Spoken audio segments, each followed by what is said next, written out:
Ожьяс и его брат Осьяс были предводителями многочисленного народа, обитавшего далеко на восходе солнца. Жизнь была благодатной. Было не нужно ни пахать, ни сеять. Все рождалось само по себе. Братья и их народ поклонялись свирепому, кровожадному богу Шурма, который питался человеческим мясом, запивая его теплой овечьей кровью, для чего ему в жертву еженедельно приносились 2 мальчика, 2 девочки и 3 овцы. В награду за это Шурма озаботился о людях и оберегал их от всевозможных невзгод. Но однажды жертвы не были принесены вовремя. Разгневанный Шурма наслал на людей огромного черного ворона, который своими крыльями производил гром, а из клюва у него вырывалось пламя. Ворон погубил всех людей, подданных Ожьяса и Осьяса, а самих братьев прогнал далеко на заход солнца. Чтобы они не могли вернуться назад, ворон своим когтем провел в земле борозду, и по ней потекла широкая и глубокая река.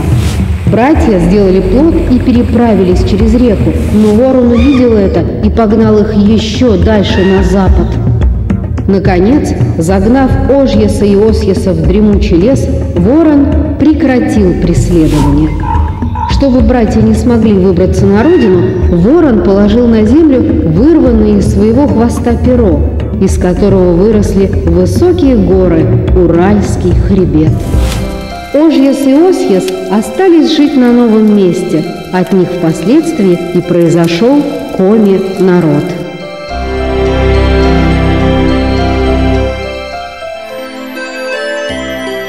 Так гласит старинная коми-пермяцкая легенда, включенная в энциклопедию коми-мифологии. Ученый-фольклорист Олег Гуляшов считает, что эта история появилась не на пустом месте. Ну, тут интересно в плане этногенеза 2 момента. Во-первых, приход с востока. Во-вторых, 2 брата. 2 момента, значит, восток и двухкомпонентность. Из финно-угорских народов, практически каждый народ до сих пор отличается. Взять финнов из 2 компонентов, значит, Саво и западные финны, марийцы, горные, луговые, мордва, мокша, эрзя. То же самое касательно коми. То есть вот сейчас пытаются даже некоторые выделить как отдельные народы, коми-пермяков, коми-зырян, но хотя по диалектам оснований нет. Если исходить из прародины пермских народов, то прародина где-то была на Урале, но, видимо, в той части, через которую вагуличи еще долго переходили, общались пермяки, вагуличи, вот где-то на уровне Соликамска, Чердыни, там, где притоки Камы, верховья Камы, они почти вплотную приходят к верховьям Аби.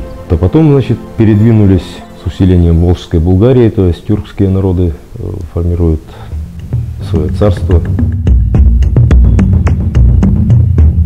В другой коми-пермяцкой легенде рассказывается, что дочь солнца Зарань и сын Пармы Пера встретились, полюбили друг друга и стали жить вместе без благословения солнца. Разгневанное светило ушло далеко от Пармы на целых 7 лет. За это время у Перы и Зарань родились 7 сильных сыновей и 7 прекрасных дочерей. Однажды солнце вернулось и послало новое испытание – жару, от которой высыхали реки. Зарань, чтобы спасти землю, вернулась на небо. Солнце ушло далеко от земли. Остался лишь его осколок. Он до сих пор согревает нашу северную землю. На ней до сих пор живут потомки Перы, пермяки и Зарани, зыряне. И, на мой взгляд, это такая форма, что ли, литературной мистификации. Легенда красивая, легенда романтическая, про любовь, но тем не менее уж очень прозрачное такое происхождение от Перы, пермяки, от Зарани, зыряне. Тем более пермяк, зырянин, они никогда не были эндонимами, то есть собственными именами коми.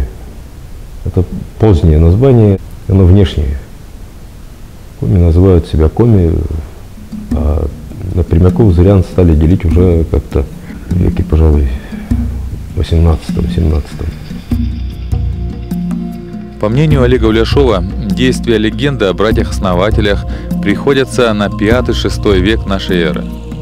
Но на территории современной республики Коми первые люди появились значительно раньше.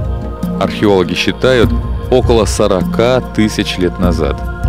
Удивительно, но обосновались они на Дальнем Севере, точнее на Полярном круге, недалеко от района нынешней Воркуты. Самая древняя стоянка у нас находится там. Возраст ее вот так вот усредненно, около 36 тысяч лет тому назад. Но потом вот в районе 27 тысяч лет население Урал покинуло, видимо, полностью. Те стоянки, которые я исследую, они существовали в период ледникового века. Люди были здесь в периоды потепления. А вот где-то около 24 тысяч лет наступает период очень сильного похолодания. Вот, самое холодное, по крайней мере, за последние, там, не знаю, 500 тысяч лет, это точно. И люди тут не жили потому, что здесь некого было охотиться, то есть тут практически не было животных. Ну, полярная пустыня, в общем, была. Существует версия, что в то далекое время, когда еще не наступила ледяная пустыня, на землях нынешней Коми жили не только кроманьонцы, ранее представители современного человека, но и их предшественники, неандертальцы или палеонтропы. Интересно, что к тому времени неандертальцы уже исчезли почти по всей Евразии, но продолжали охотиться на берегах Печоры. Их следы были обнаружены археологами на знаменитой стоянке древних людей Пызовой. Я давно подозревал, что там очень много тех черт материальной культуры, которые характерны для неандертальца. Но как-то я не совсем был уверен. Ну вот потом вот вместе, когда с коллегами еще раз посмотрели, с французами особенно, там действительно преобладают черты, вот те, которые характерны для материальной культуры неандертальцев. Действительно так оно и есть. Может быть, это позднейшие неандертальцы. Но они никакого отношения к нам с вами не имеют. Они исчезли здесь около 27 тысяч лет назад. Исследователи полагают, что около 10 тысяч лет земли Северного Приуралия, как почти и всей Европы, были непригодны для жизни людей. Прошло время, льды отступили, и на будущей территории Коми снова появился человек. Я пришел к выводу, что само постоянное население и сами культурные особенности появились на Урале, начиная где-то с 18-17 тысяч лет тому назад. Пришли из Сибири, с юго-западной Сибири, близко к Алтаю. После отступления ледников здесь появляется население из юга, из Прикамья, из запада, это из Волго-Окского междуречья, может быть и более западных территорий, различные группы населения здесь встречаются, которые мы не можем определить и сказать, на каком языке они говорили, что это был за народ. И все-таки, что за люди были прапрапредками Коми народа? Откуда они пришли? Ученые пытаются определить, с какого времени коренные народы Урала обосновались на этой земле. Возможно, современные технологии в области молекулярной биологии позволят ответить на эти вопросы. С помощью методов извлечения ископаемой ДНК из древних костей и ее анализа. Смысл-то какой? Вот, например, мы анализируем материалы какого-то могильника, ну, скажем, там, 1 века до нашей эры. Проанализировали. Оказалось, что вот гаплогруппы, характерных для уральского населения, нет. Все, соответственно, значит, это население пришло сюда откуда-то из других районов. В процессе развития популяции накапливаются объединенные генетические мутации, которые характерны только для данной популяции. Вот это и называется гаплогруппа. А поскольку материалы по гаплогруппам, положим, русского населения и других, они известны, то мы можем определить, что это было за население. Мне все-таки интересно получить объективные данные о том, была ли здесь непрерывность развития культуры вот той, начиная с самых древних времен вплоть до настоящего времени. Если это получится, то это хорошо. Но это проверка просто моей гипотезы. Проблема происхождения любого народа чрезвычайно сложная, потому что она не может быть решена на основании исследования какой-то одной науки. Это должно быть комплексное изучение, потому что что такое народ? Народ – это прежде всего язык, правильно? Но народ – это не только язык, это его традиционная культура. Традиционная, та, которая складывалась на протяжении столетий, а может быть и тысячелетий. Кроме того, это антропологический тип. Исследователю, который замахивается на решение этой проблемы, необходимо владеть данными всех этих наук. Этнолог Дмитрий Насанелис считает, что есть два концептуальных подхода к этногенезу – историческому процессу формирования этносов.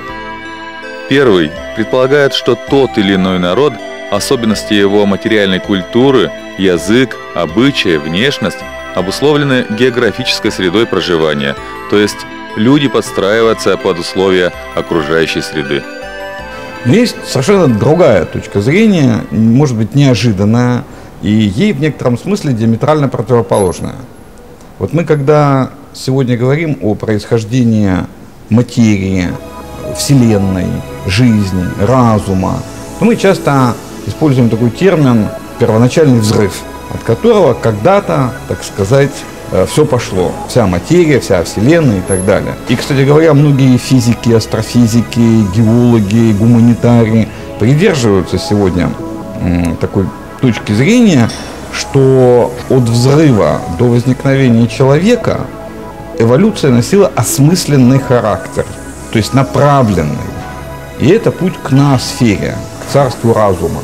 Так вот, если исходить из этой точки зрения ноосферной, о том, что Вселенная, материя, жизнь, разум и человек, да, что это все некие звенья какого-то важного вектора, тогда окажется, что в некотором смысле идея того или иного народа, она существовала изначально. И в этом смысле, что не географическая среда влияет на народ, а народ находит в себе ту географическую среду или ту экологическую нишу, для которой он изначально был предназначен. Это вот такая креационная теория происхождения народа. Если полагаться на вторую теорию, то можно предположить, что в Приуральскую тайгу пришли люди, скорее всего, из разных мест, обжили ее. Им импонировал мирный, уединенный образ жизни – охота, рыбалка, собирательство, жизнь в гармонии с собой и природой. Возможно, поэтому современные коми состоят не из одного, а из трех основных антропологических типов. Это беломорский, восточно-балтийский и вятско-камский сублапаноидный. Вятско-камский тип, сублапаноидный тип. То есть в этом типе есть налет монголоидных черт. Для него характерна, во-первых, скуластость, во-вторых, небольшой рост. Они, как правило, темноволосые, темноглазые. В южных районах республики он представлен, в частности, Сысольский район, в Прилузском районе меньше, но это прежде всего южный район. Есть практически чисто европеоидный тип. Это удорские коми. Это, как правило, высокие, светловолосые, светлоглазые люди, которые, конечно же, имеют иное происхождение, чем южные коми. И, наконец, значительная часть коми-зырян относится к смешанному типу, то есть в котором смешались черты этого южного типа и северо-западного, чисто европеоидного. Так когда начал формироваться коми-этнос? Элеонора Анатольевна Савельева, основываясь на археологических находках, предполагает, что финно-угорские племена сформировались уже в неолите, примерно 5000 лет назад до нашей эры.